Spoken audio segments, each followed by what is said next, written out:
Hey guys, and welcome back to this channel. In this video I'll be showing you guys how you can clone yourself in CapCut PC. So you are going to select your video. I am then going to copy and paste that video, and I'm going to select cutout and I'm going to select auto cutout. So there are a few ways to do this. You can copy and paste a lot like so and place them next to each other. Oops. Like that. Or there's also another way to do it with body effects, which is a little bit easier but does have some kind of animation to it. So select your video, go to effects, and go to the body effects section.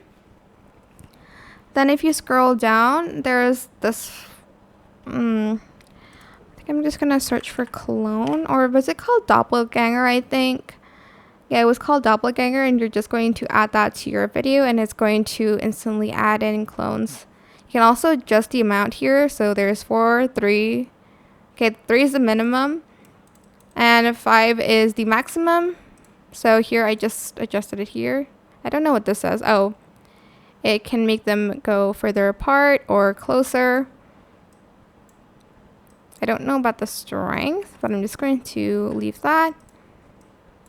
And I guess the speed, I don't really know what the speed does, but yeah, that's pretty much how you can clone yourself in CapCut PC. Hope this tutorial was helpful for you guys. Don't forget to like, comment, share.